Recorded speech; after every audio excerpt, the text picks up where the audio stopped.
আসসালামু আলাইকুম ওয়া রাহমাতুল্লাহি ওয়া বারাকাতুহু। আজকেও ব্যবসায় গণিত বিবিএ অনার্স সেকেন্ড ইয়ার ব্যবসায় গণিত ডিপার্টমেন্ট অফ অ্যাকাউন্টিং এবং ম্যানেজমেন্ট, অর্থাৎ উভয় ডিপার্টমেন্টের জন্য, সকল ডিপার্টমেন্টের জন্য এই সাবজেক্টটা আছে, সবারই বাধ্যতামূলক করতে হয়। আজকে আমার ষষ্ঠ ক্লাস চলতেছে এবং ইন্ডেক্স নিয়ে আলোচনা করে সূত্রগুলো আমি বলে রাখছিলাম। এই ইন্ডেক্সের আলোচনায় আজকে চলে আসতেছি। এটা তোমরা সবাই এই ক্লাসগুলো কিন্তু নিয়মিত করতে হবে। আমি অঙ্ক আজকে করাবো, ওই দিন বলছিলাম। সূত্রগুলো আশা করি কিন্তু হয়ে গেছে। এখন আজকে আমি করাবো, সরাসরি ম্যাথ প্র্যাকটিস করব। তো তোমরা যদি জমায় রাখো, কাজগুলোর সাথে সাথে না করো, তাহলে কিন্তু অনেক বড় হয়ে যাবে, অঙ্ক অনেক বেশি হয়ে যাবে। তাহলে আজকে আমি একটা অঙ্ক করাতে আসি সরাসরি। একটু দেখে নাও, একটা অঙ্ক মনে হয় করানো হয়েছিল, তো আরেকটা অঙ্ক আমি করাবো আজকে। একটু দেখো প্রশ্নটা, একটু সিম্পল দেখো কি প্রশ্নটা দেওয়া আছে। যে x⁴ 4/7 আর x³ উপর √5 আর x³ উপর √7, এটা দেখতেছো। তো প্রশ্নটা তোমাদের কাছে দেখা হয়ে গেছে, প্রশ্ন তো দেখতেছো সবাই। এবার আমার যে কাজটা করতে হবে, এই রুটকে উঠানোর নিয়ম কিন্তু আমি আগেই শিখাইছি। রুটকে কীভাবে উঠাতে হয় সেটা কিন্তু আগে শেখানো হয়েছিল। এক্সের উপর যে পাওয়ার আছে সরাসরি কোনো কাজ করতে হবে না, কিন্তু এক্সের উপর এটা কীভাবে ছিল, √x³ আবার √5 রুটের উপর কী আছে, √5 আছে। তাহলে এই 5কে সরানোর জন্য এটা প্রশ্নটাই লেখা হয়েছে। দ্বিতীয় লাইনটাতে আমার কাজ শুরু হবে, সবগুলা রুট উঠাবো। এই রুট উঠাইলে কী হবে, এটা এই উপরে রুটের উপরে যদি সামথিং থাকে সেটা কিন্তু নিচে চলে আসে। রুটের উপরে সামথিং থাকলে এটা নিচে চলে আসে, অর্থাৎ 1/5। আর পাশে কি আছে, এদিকে কিউব আকারে কিন্তু 3 আছে। তো 1/5-এর সাথে যখন কিউব গুণ হয় তাহলে কি হবে, 3/5। তাহলে এটা কি হবে, ওই 3/7। এটা কি হবে, মাইনাস কিন্তু সামনেই থাকবে, মাইনাস কি হবে 3/8। আর এটা 5/5 মানে 1 হবে। অর্থাৎ আমার এটা আবার একটা জিনিস দেখো, এটা কিন্তু সবটুকু সংখ্যার উপর 5 আছে। তার মানে এই সবটুকুকে কী করতে হবে, এই সবটুকুর উপরে 1/5 আছে। তো 1/5-এর সাথে ওরা কিন্তু দুইবারে কাজ না করে একসাথে করছে, যে 5/5 আর একটা কি 5/8, এই যে দেখতেছো। এরপরে যে কাজটা করছে, এই কাজটা কিন্তু তারা সরাসরি আনসারে নিয়ে এসে পড়ছে। তোমার কিন্তু জায়গায় সরাসরি আনসার বসাই দিলে হবে না। এর পরের অংশটা আমি করে দিচ্ছি, একটু দেখে রাখো। পরের অংশটা আমি একটু করছি। এই যে দেখো, বইয়ে কিন্তু এই লাইনটার পরে সরাসরি আনসারটা চলে আসছে, কিন্তু এই আনসারটা কীভাবে আসলো, এটা কিন্তু এইভাবে দিয়ে দিলেও হবে না, বা এটা কিন্তু মুখস্থ একটা আনসার বসাই দিচ্ছি, এভাবে বসাইলে হবে না। অর্থাৎ এই লাইনটার পরে আমি কাজটা করছি। দেখো তোমরা কোন লাইনটার পরে, এই লাইনটার পরে যে কাজটা করছি সেটা আমি দেখাচ্ছি তোমাদের। অর্থাৎ এটা তো বুঝো যে এই মানটা কিন্তু কার সাথে গুণ হবে, এই 3 মানটা এই পাওয়ারের সাথে গুণ হবে। অর্থাৎ এই 1-এর সাথে যখন 3 গুণ হবে 3/8 হবে। এই পর্যন্ত কাজ হইলো, বইটা ঠিক আছে। এই লাইনটা একটু বিস্তারিত করতে হবে। এই লাইনটার পরে তোমাদের যে কাজটা করতে হবে, এই সবগুলার মান দেখো কি আছে, সবগুলার নিচে এই মানটা তো বসানো বুঝছো মনে হয়, যে উপরের মানগুলা কি করতে হবে, উপরে যতগুলা সংখ্যা বেস সেম, এক্সের উপর যতগুলা পাওয়ার ছিল সবগুলা পাওয়ার যোগ করব উপরে দিয়ে, আর নিচে যেগুলো ছিল সেটি অপোজিট পাওয়ারে বসবে। যেমন দেখো এই জায়গায় ছিল কি -3/8, কিন্তু এটা মাইনাসের, এদিকে কি হলো প্লাসের, কিন্তু বিষয়টা ক্লিয়ার। দেখো প্লাস হয়ে গেছে। আবার নিচে দেখো একটা কি ছিল 8/5, এটা ছিল কিন্তু প্লাসের, কিন্তু এটা হয়ে গেল কি 8/5, কিন্তু এখন মাইনাস। 3/8 ছিল মাইনাসে, প্লাসের, এখন হয়ে গেল কি মাইনাসে। অর্থাৎ নিচের পাওয়ারগুলো অপোজিট চিহ্ন হয়ে বসবে, নিচে মাইনাস থাকলে প্লাস হবে, প্লাস থাকলে মাইনাস হবে। এতটুকু আশা করি ক্লিয়ার। আর ওয়ার পাওয়ার উপরে ছিল 2, নিচে কোনো পাওয়ারই ছিল না। 5/5 মানে 1 পাওয়ার, থেকে 1 কিন্তু মাইনাস হলো। ওয়ার ক্ষেত্রে কী হলো 2 - 1, বিষয়টা বুঝছো একটু। এরপরে আমাদের কি করতে হবে, এই সবগুলা মানের 7, 5, 8 এই 3টা সংখ্যার লসাগু বের করতে হবে। তাহলে 7, 5, 8-এর লসাগু হচ্ছে কত, একবার 7 দিয়ে দিলাম, আরেকবার 5 দিয়ে দিলাম, তারপর 8 দিয়ে দিলাম, বাকি সবগুলা কী হবে 1 1 হবে। লসাগুটা আমি ডিটেল করি নাই, জাস্ট আশা করি লসাগু তোমরা পারবা। এই সংখ্যাগুলো লসাগু বের করবা। লসাগু হচ্ছে আমাদের 280। লসাগু কত, 280। তো 280 লসাগু হলে এই 80, 280 নিচে লিখতে হবে। এই 280-কে এই 7 দ্বারা ভাগ করলে যে ভাগফলটা হয়, 280-কে 7 দ্বারা ভাগ করলে 40 হয়। সেই 40-কে 4 দ্বারা গুণ করলে 160 হয়। এই হিসাবটা আশা করি সবাই পারবা। এই সেম হিসাবে এই সবগুলা মান চলে আসে, এইটা সব চলে আসছে। আসার পরে যে মানটা হলো আমার উপরে কত, 0 আসছে। এই দেখো উপরে কি আসছে, 0। তো 0-কে এনিথিং পাওয়ার ভাগ করলে কি হয়, 0 হয়।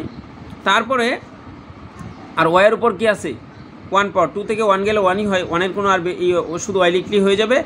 এবার দেখো ওই যে বেসিক সূত্র ছিল যে এনিথিং পাওয়ার 0 ইকুয়াল কত 1, কিন্তু তাহলে 1 এর সাথে y গুণ করলে কত হবে, y কিন্তু আনসার। ভিতরে কিন্তু অঙ্কটা বাকি রয়েছিল, ওরা কিন্তু সরাসরি অঙ্কটা আনসারটা বসিয়ে দিছিল। আশা করি এটা একটু বুঝতে পারছো।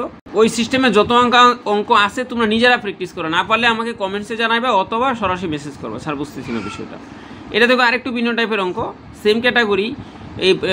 এই যে পাওয়ারটা আছে, এই পাওয়ারটা কিন্তু সবটুকু সংখ্যার উপরে, এদিকের পাওয়ারটা সবটুকু সংখ্যার উপরে। তোমাদের কাজ হলো এই পাওয়ারটার সাথে সবগুলো সংখ্যা কী করে দেওয়া, গুণ করে দেওয়া। গুণটা কীভাবে করবা নিজেরা করবা, সব তো আমি করে দেবো না, নিজেরা আমাদের একটু রাখতেছি কিন্তু বিষয়টা। তো আমি কিছু হিন্টস তোমাদের বুঝিয়ে দিচ্ছি। যেমন কী ছিল ওই জায়গায় 5 মাইনাস পাওয়ার, আবার গুণ আকারে কত ছিল 7/2। এই যে গুণটা, এটা ছিল বেসিক সংখ্যাটা, তার সাথে এটা গুণ হবে।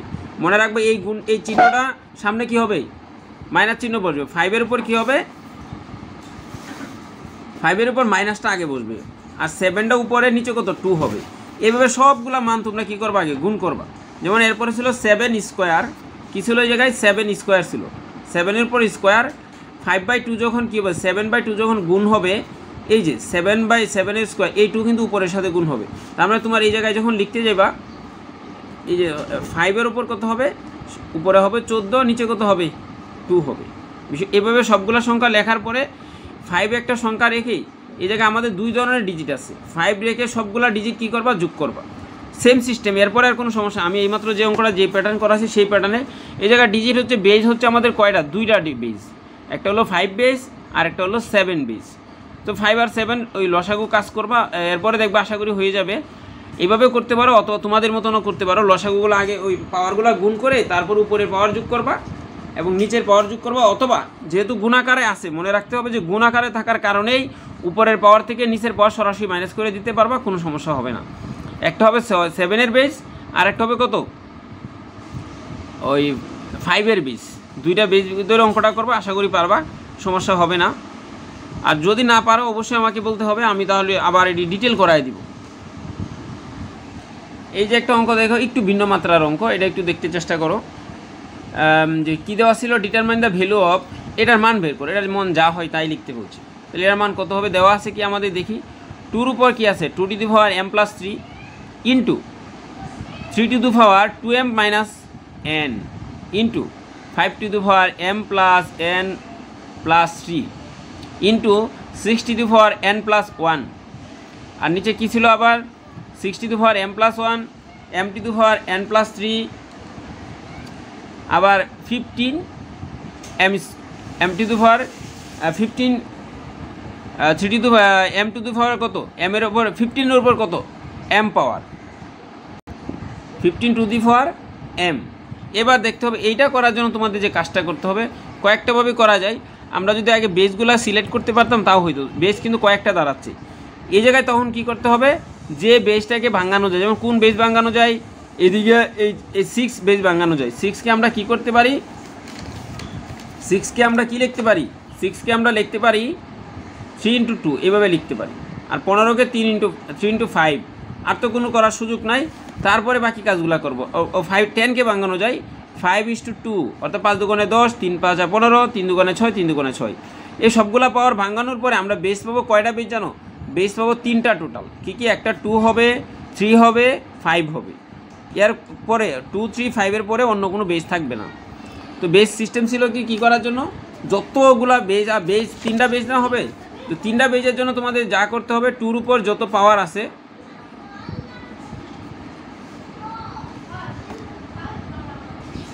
2-র উপর একটা পাওয়ার, আর একটা 3-র উপর পাওয়ার, আর একটা 5-এর উপর, এই বেস পাওয়ারগুলো সব কী করতে হবে, যোগ বিয়োগ করতে হবে। সেই বিষয়ে আমি একটু দেখাচ্ছি এখন, তাহলে তোমরা একটু দেখে রাখো।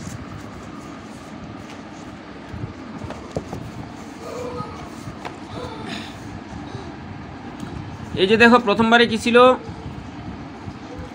যেটা ভাঙানো ছিল না সেটা আমি কিছু করবো না, জাস্ট যেভাবে ছিল সেভাবেই লিখবো, কিছুই কাজ নাই। ভাঙানো ছিল কোনটা কোনটা, তাহলে বলছিলাম এই 6কে ভাঙানো যায়, 15কে ভাঙানো যায়, এই 6, এই 10কে ভাঙানো যায়। এটা আগে ভাঙাই, ভাঙানোর পরে কী দাঁড়াচ্ছে আমরা একটু দেখে নিব। যেমন এটা ভাঙালে 2, 3 হয়, এটা ভাঙালে 2, 3, এটা 3, 5, 2, 5, আর এটা 3, 5। ভাঙানোর পরে এই যে পাওয়ারটা আছে, n+1 পাওয়ার কয়টা সংখ্যার উপরে আছে, n+1 পাওয়ার কয়টা সংখ্যার উপর, n+1 পাওয়ার উভয় সংখ্যার উপর বিদ্যমান, মনে রাখতে হবে। অর্থাৎ 2-র উপর n+1 হবে এবং 3-র উপর কী হবে, n+1 হবে। আর কোনো কাজ নাই উপরের লাইনে। এবার আসো নিচের লাইনে কী ছিল, 2, 3, তার মানে 2-র উপর m+1, 3-র উপর কী হবে, m+1। এদিকে 2 উপর n+3, 5 উপর n+3, এদিকে 3 উপর m, আবার 5 উপর m। এবার আসো তোমাদের যে মূল কাজটা, এবার উপরে দেখো কত আছে, উপরে 2 আছে, 3 আছে, 5 আছে, উপরে 3টা মানই আছে। উপরে 2 পাওয়ারের সাথে যারা যারা আছে, 2 পাওয়ার কয় জায়গায় আছে, 2 জায়গায়, এই যে একটা, এই যে একটা। তো উপরে 2 পাওয়ারের সাথে এই মানগুলো যোগ করো আগে। নিচে যে 2 পাওয়ারগুলো আছে, 2-র উপর যে পাওয়ারগুলো আছে সেটি মাইনাস হবে কিন্তু। তার মানে এই যে এই একটা 2 পাওয়ার, একটার উপর 2, 2টার উপর 2, এই 2টার উপর 2 কী হবে, মাইনাস হবে। দেখো এই সবগুলোর সামনে কী চিহ্ন, মাইনাস চিহ্ন বসছে।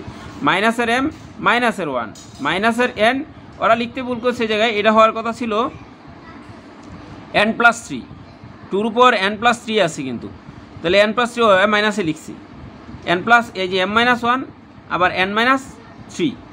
এবার আসো 3 পাওয়ার, 3 উপরে কয়টা ছিল, উপরে 3 ছিল 2টা, এই যে একটা, শেষে আরেকটা ছিল।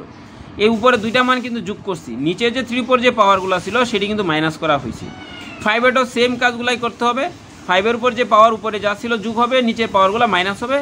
মাইনাস হওয়ার পরে সর্বশেষ যে ফলাফল সবগুলো দেখবা যোগ, হিসাব নিকাশ করে সবগুলোর উপর পাওয়ার কত হলো, 0 0 0। তার মানে এনিথিং পাওয়ার 0 হলে কত হয়, 1 হয়। তাহলে 3টা 1 গুণ করলে কী হবে, 1 হবে।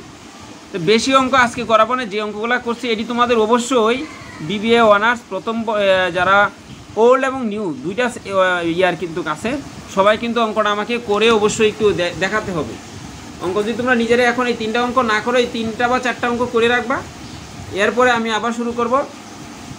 এই জায়গা থেকে তোমাদের ক্রিটিক্যাল অঙ্ক শুরু হতে যাচ্ছে কিন্তু। সুতরাং এটি নিজেরা একটু প্র্যাকটিস করতে থাকবা এবং জানাইবা। আজকের মতন রাখবো, তাহলে সবাই ভালো থাকো, সুস্থ থাকো, আল্লাহ হাফিজ।